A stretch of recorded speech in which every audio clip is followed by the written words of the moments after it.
Dolar Amerika menjadi tabungan devisa 160 negara di dunia. Transaksi perdagangan dunia yang menggunakan dolar adalah 65%. Bahkan 90% transaksi perdagangan internasional di Indonesia pakai dolar. Sistem perbankan, Swift Code masih pakai jaringan Amerika. Mau transfer dolar dari BCA ke Bank Mandiri, kita masih pakai wire, mesti lewat New York. Coba bayangkan betapa kita bergantung pada sistem dolarnya Amerika. Sekarang yuannya Cina mulai bertaring. Beberapa negara Afrika sudah mulai pakai currency yuan dalam transaksi internasional karena dia beredar banyak yuan di negara tersebut. Tapi walaupun begitu, yuan hanya baru menguasai 1,7% transaksi dunia. Yuan masuk ke depan, Cina dengan yuannya akan menggunakan strategi sharp power. Strategi sharp power itu lebih sadis ketimbang soft power. Strategi meminjami itu membuat negara yang dipinjami sebentar lagi menggunakan yuan sebagai mata uang negara peminjam tadi. Itu adalah strategi sharp power. Sharp power itu adalah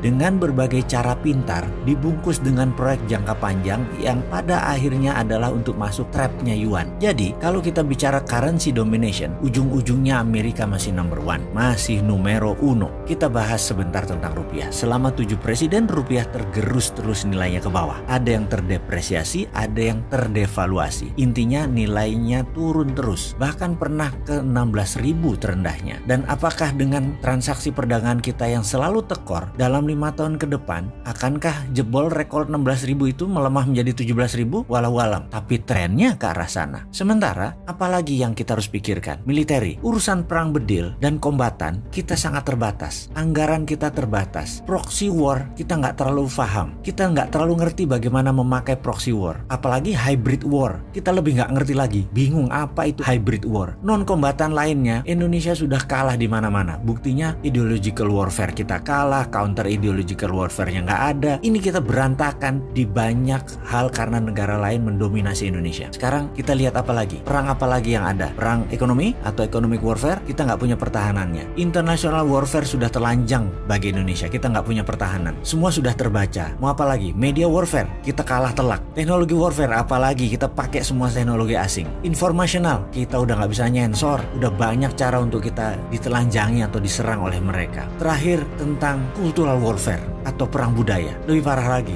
Hollywood, drama Korea, Bollywood, film Hong Kong sudah masuk sampai pelosok rumah-rumah di ujung kampung-kampung di Indonesia. Kesimpulan, Indonesia terjajah hampir di semua lini. Secara currency kita kalah, secara militer kita kalah, secara ideologi kita mulai tertekan, secara perdagangan kita kalah, secara budaya kita sudah kalah. Lalu solusinya bagaimana ke depan ini? Intinya adalah kita harus mengerti dulu masalahnya. Setuju nggak? Jangan sampai kita bengong wondering what happened. Dan parah lagi kita mengatakan adalah ini masalah global. Kalau global bisa mempengaruhi Indonesia, itu namanya Indonesia nggak berdaulat. Bagaimana sih ngelihatnya?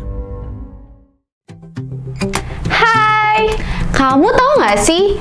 Pakai Dinaran, kalian bisa beli emas dengan biaya 10.000 aja loh. Kamu bisa transaksi emas dengan sistem digital jauh lebih mudah.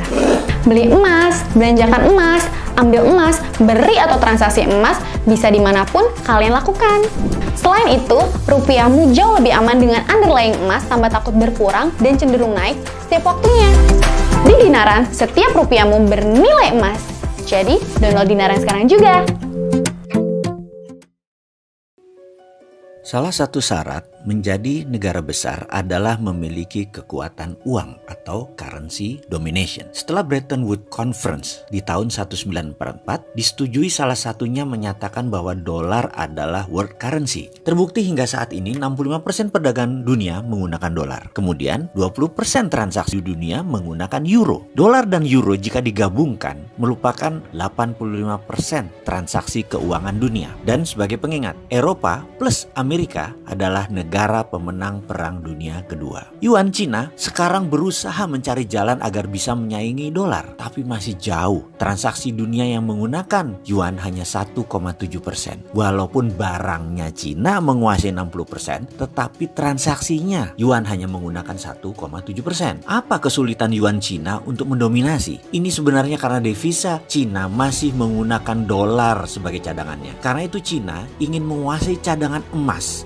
atau metal berharga dunia. Karena cadangan yang laku di dunia internasional selain dolar adalah logam mulia. Saat ini tercatat devisa Cina angkanya 3 triliun dolar. Sementara Indonesia angka cadangan devisanya adalah 120 billion dolar. Yang terbanyak dolar tersebut dipegang swasta lagi. Dari 120 billion itu, kita juga belum tahu sudah dihitung dengan hutang nasional belum. Alias kalau kita bayar hutang tersebut, jangan-jangan cadangan devisanya nol. Kembali topik bahasan, yaitu currency domination. Ada hal yang di Baltimore, Amerika sering lakukan, yaitu simulasi currency warfare oleh Pentagon. Simulasi currency warfare itu banyak jurusnya. Misalnya di tahun 1977, 1981 ini malah bukan simulasi. Dolar ditebas hingga 50% nilainya. Dalam taktik perang, dolar tadi menggunakan strategi yang namanya dollar reset value. Ini bagian dari currency warfare. Selain mereset value-nya, ada juga strategi lain, yaitu dolar fisiknya diganti. Kalau fisiknya diganti, ya nilainya ikut diganti. Misalnya, mata uang dolar sekarang diganti dengan mata uang yang baru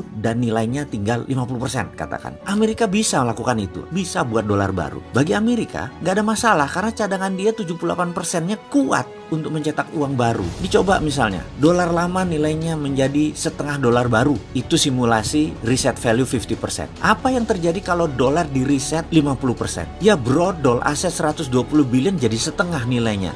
Yang tadinya bisa menghidupi 6 bulan kebutuhan bangsa Indonesia, sekarang cuma 3 bulan. Setelah itu kering dan pasti chaos di mana-mana. Dan apa yang terjadi dengan Cina? Sama persis seperti Indonesia, hanya impact-nya tidak sebesar Indonesia. Mengapa? Begini sederhananya. Kalau kita hidup punya tabungan besar, kita bisa hidup dari dividen tanpa gaji bulanan atau tanpa punya income bulanan. Tetap kita bisa hidup karena tabungan kita besar. Kita bisa invest kemana-mana. Atau sebaliknya, gaji kita bulanannya besar, pendapatan lain-lainnya besar. Kita taruh di saham, punya properti, kita punya multi streaming of income yang besar. Maka walau tanpa tabungan yang besar, kita tetap hidup layak. Cadangan devisa itu adalah tabungan deposito. Surplus trade balance itu multi streaming income. Indonesia cadangan devisanya besar nggak? Kemudian kita tanya lagi, Indonesia perdagangan surplus nggak? Oke, kita jawab sendiri ya, urusan itu nanti ya. Cina bagaimana? Cina begitu currency warfare diterapkan oleh Amerika dengan mereset value dolar yang menerbitkan dolar baru, didiskon 50%, maka cadangan devisa Cina benar tinggal setengahnya. Tetapi karena trade balance Cinanya surplus, maka impactnya tidak telak seperti yang didapat Indonesia. Karena defisit neraca perdagangan kita minus. Sudah itu cadangan kita kecil, kita kepukul. Kalau dipotong 50% kepukul, apalagi dipotong 80%, bangkrut Indonesia. Kembali lagi ke masalah kita. Karena kita tidak ingin hal itu terjadi,